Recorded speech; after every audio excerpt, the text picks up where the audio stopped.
My name is Nazneen, but people used to call me Dadi Amma. Today I am very old.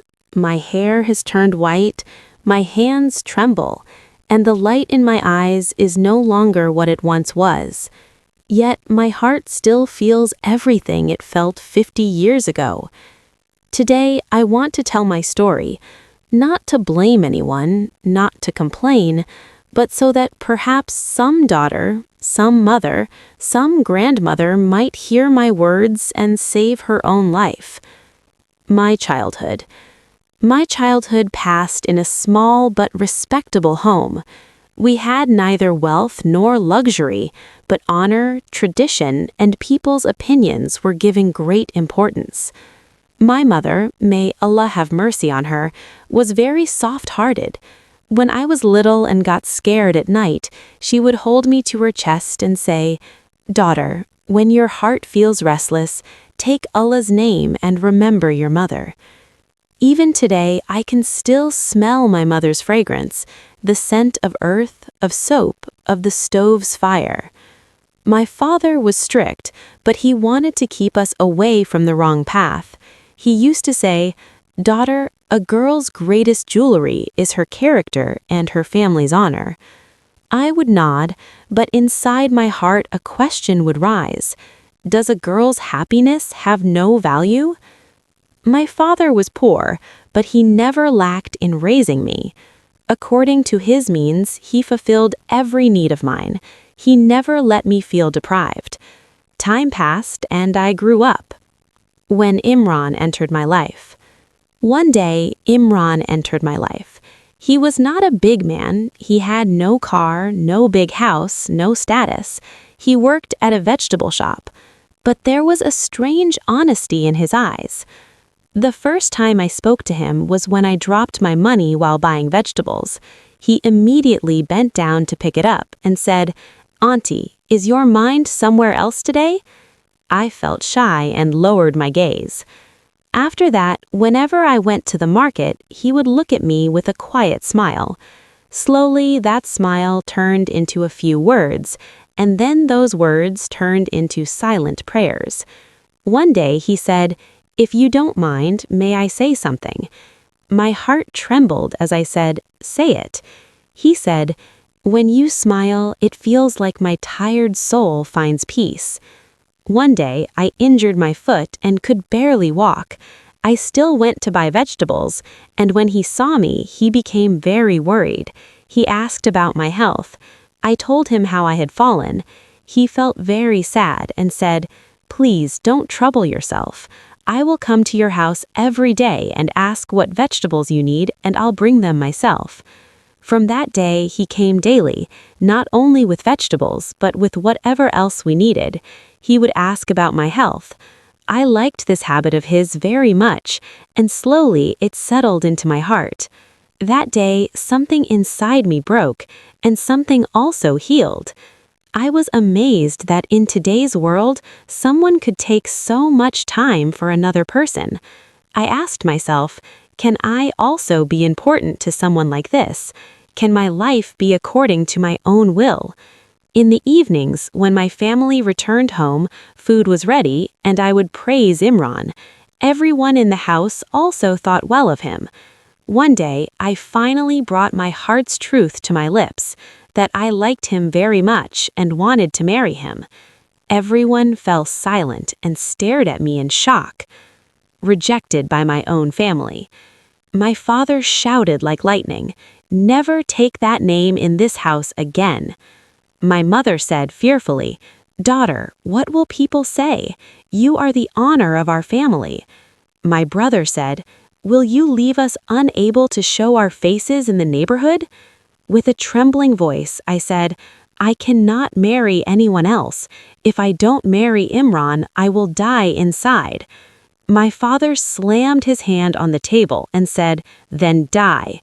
And if you ever repeat this again, never speak to me. For me, you will be dead forever, and no one in this house will have any relation with you." Those words were no less than death for me. My mother was crying, but she did not stand by me. In a single moment, I felt as though everyone had become strangers to me. I felt as though I had no right to live, no right to choose, as though I was living the life of a puppet. For the first time, I realized that in some homes, a daughter's voice is never heard. For many nights, I kept thinking about what I should do. In the end, I listened to my heart, and for one person, I sacrificed my entire family and became forever alone. The night I left my home.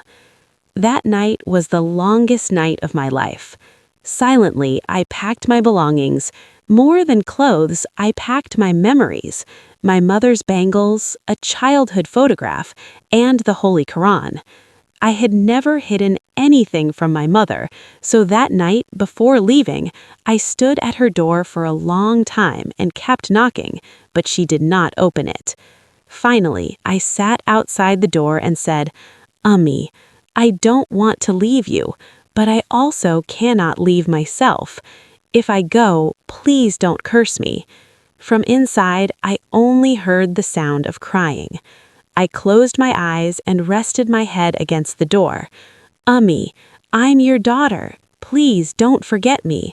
But the door did not open, and I left quietly, in tears. One decision, 1,000 wounds. Seeing me in that condition, Imran was very worried. He encouraged me and took me away. The next day, we had a court marriage. That day should have been full of happiness, but my heart held more pain than joy. When the judge said, "Do you accept?" my voice trembled. I accept. In my heart, I prayed, "O Allah, if I have done wrong, punish only me, not my parents." After the marriage, my family did not contact me at all. I missed them deeply. I tried to reach out, but received no response. One day, I passed through my street and saw my parents going somewhere. I tried to speak to them, but they refused to recognize me. I went home and cried bitterly, thinking, if only I had married with my parents' approval, I would not have had to see this day. A few days later, I decided to go to my home again. I thought perhaps my mother's heart had softened. Perhaps my father would forgive me when he looked into my eyes. I knocked on the door. From inside, a voice said, "Don't open the door. This girl is dead to us." My legs began to tremble. Crying, I said, "Abba, I'm your daughter. I have not committed any sin. I have only loved." Silence filled the house. I said again, "Ummi, I'm standing here. Just look at me once." From inside, I only heard sobbing, but the door did not open. I sat there. It rained all night. I was soaked, but the door remained closed. The sun rose in the morning, but nothing changed for me. That day, I learned that some doors are not made of wood. They are made of hearts, and when hearts close, they never open. I returned home crying and deeply regretted my actions. The neighbors had seen everything. My eyes were lowered in shame. Life with Imran. Imran and I lived in a small room. The walls were broken, the roof leaked, the floor was dusty. On the first night, I said, "Imran, we have nothing." He held my hand and said, "I have you. That is the greatest wealth." I placed my head on his shoulder and began to cry. I wish my mother could see this. He stayed silent, but his eyes were filled with tears too. Happiness hidden in pain. After some time, Allah blessed me with a daughter. When I held her in my arms for the first time, tears flowed from my eyes.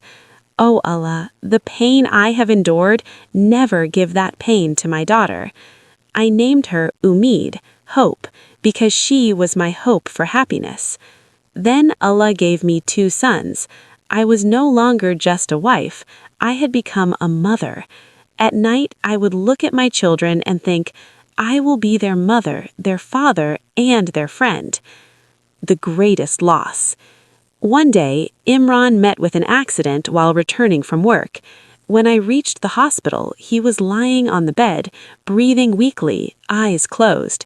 I held his hand and said, "Imran, don't leave me. I have no one except you." He opened his eyes and with difficulty said, "You are strong. Raise the children to be good human beings. That is my last wish." I said, "You will come back, won't you? I cannot live without you." He smiled faintly and said, "Allah is with you." And then he became silent forever. I fell to the ground screaming, "Oh Allah, why did you test me like this? Whom did I wrong?" That day I felt orphaned again, and how could I not? I had already disappointed my parents and carried their curses with me. How could my home remain intact? I regretted every step, thinking, if only I had not done this. Now I had 3 children and no support. I began working in people's homes, washing clothes, washing dishes, sweeping, mopping, sewing, but I never cried in front of anyone. At night, when my children slept, I would look at the ceiling and say, "Oh Allah, if I have done wrong, punish only me, not my children." I often saw my mother in my dreams. She would look at me and cry, but never speak. In my dreams, I would say, "Ami, I did not want to leave you. Please forgive me." But she would remain silent. I raised my children, gave them the best education I could, and fulfilled their needs, just as my parents had raised me in my childhood. The final rejection. Time passed. When my father passed away, no one informed me. When I found out, I cried deeply. My mother became ill. I tried to contact her to share our grief, but no one allowed me to reach her. After some time, my mother also passed away. I went to my home to see her one last time, but my brother stopped me from entering and did not let me see my parents' faces. This pain was greater than all my previous pains. Only I know how much it hurt. I lived the rest of my life with this regret, that if only I had not gone against my parents, I would not have had to see such days. My children, my fear. My daughter grew up, became wise, and one day she said, "Ami, I want to get married." Fear entered my heart. What if my daughter chooses the same path I did? I said to her, "Daughter, I will not force you into marriage, but never leave your home." On her wedding day, I placed my hand on her head and said, "Daughter, never leave your mother. I left my mother and I suffered for my entire life." She cried and said, "Ami, I will never leave you." A few years later, when I held my granddaughter for the first time, tears flowed from my eyes. "Oh Allah, you have made me a mother again." I had become a grandmother. I sold clothes for my granddaughter, told her stories, and prayed for her, but a fear always lived in my heart. What if these children also leave me? Every night I prayed, "Oh Allah, keep love for me in my children's hearts." Loneliness in old age. With time, my daughter's behavior changed. She said, "Ami, you have very old-fashioned thinking." My son said, "We want to build our own lives. You cannot live with us." I stayed silent. I did not want to fight with anyone. I thought, I left my mother. Perhaps Allah is now punishing me for that. One day, my daughter said, "Ami, people talk. It's difficult for us to live with you." It felt like a dagger pierced my heart. Softly, I said, "Daughter, have I become a burden to you?" She lowered her gaze. My final days. In my old age, I began living alone in a small room. My days passed in silence, my nights in tears. One night, I developed a high fever. I picked up the phone, but none of my children answered. I placed the phone on my chest, looked toward the sky, and said, "Ami, if I was wrong, forgive me. I only loved." I held the Quran to my chest and said, "O Allah, do not give my children the pain that you gave me." In the morning, neighbors broke open the door. I was lying on the bed, silent, alone. Perhaps there was a faint smile on my face, as if I were waiting for someone. At my funeral, only a few strangers were present. No son, no daughter, no grandson, no granddaughter. An elderly neighbor cried and said, "This woman was a mother, a grandmother, but in the end, she remained only a lonely soul. I had written my entire story in a diary that was with me in the room at the end. In it, I had also written my final will, my message to every daughter. If my voice reaches any daughter today, I want to say only this: love, but do not leave your home. Get married, but do not forget your parents. Become a mother, become a grandmother, but never give your children the pain I suffered. Because some decisions are made in a moment, but their punishment is endured for a lifetime.